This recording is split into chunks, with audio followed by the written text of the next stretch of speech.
ನಮಸ್ಕಾರ. ಚಿಟ್ಟೆ ಹೆಜ್ಜೆಗೆ ಸ್ವಾಗತ. ಲಕ್ಷ್ಮೀ ನಿವಾಸ ಧಾರಾವಾಹಿಯಲ್ಲಿ ಪೂರ್ವಿ ಹಾಗೂ ಸಿದ್ದೇಗೌಡರಿಗೆ ತಿಳಿಯದಂತೆ ಅವರಿಬ್ಬರ ಮನೆಯವರು ಎಂಗೇಜ್ಮೆಂಟ್ ಮಾಡಲು ಮುಂದಾಗುತ್ತಾರೆ. ಈ ವಿಷಯ ತಿಳಿದ ಪೂರ್ವಿ ಹಾಗೂ ಸಿದ್ದುಗೆ ಶಾಕ್ ಆಗುತ್ತದೆ. ಲಕ್ಷ್ಮೀರವರ ಮಗಳು ಭಾವನಾರವರನ್ನು ಮದುವೆಗೆ ಒಪ್ಪಿಸಿ ನಂತರ ಇಬ್ಬರ ಮನೆಯವರ ಹತ್ತಿರ ವಿಷಯ ತಿಳಿಸುವ ಬಗ್ಗೆ ಸಿದ್ದೇಗೌಡರು ಮನದಲ್ಲಿ ಯೋಚಿಸಿದ್ದರು. ಆದರೆ ಇದ್ದಕ್ಕಿದ್ದಂತೆ ಪೂರ್ವಿನ ಮದುವೆಯಾಗು ಅಂದಾಗ ಸಿದ್ದೇಗೌಡರಿಗೆ ಶಾಕ್ ಆಗಿದೆ. ಪೂರ್ವಿ ಹಾಗೂ ಸಿದ್ದು ಇಬ್ಬರು ಕುಟುಂಬದ ಒತ್ತಾಯದ ಮೇರೆಗೆ ಎಂಗೇಜ್ಮೆಂಟ್ ಮಾಡಿಕೊಳ್ಳುತ್ತಾರೆ.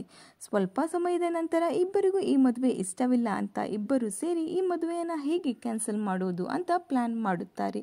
ಇನ್ನು ಸಿದ್ದೇಗೌಡರು ಭಾವನಾರವರಿಗೆ ಮದುವೆಗೆ ಹೇಗೆ ಒಪ್ಪಿಸುತ್ತಾರೆ ಅಂತ ಕಾದು ನೋಡಬೇಕಾಗಿದೆ. ಈ ಕುರಿತು ನಿಮ್ಮ ಅನಿಸಿಕೆಗಳನ್ನು ಕಮೆಂಟ್ ಮೂಲಕ ತಿಳಿಸಿ.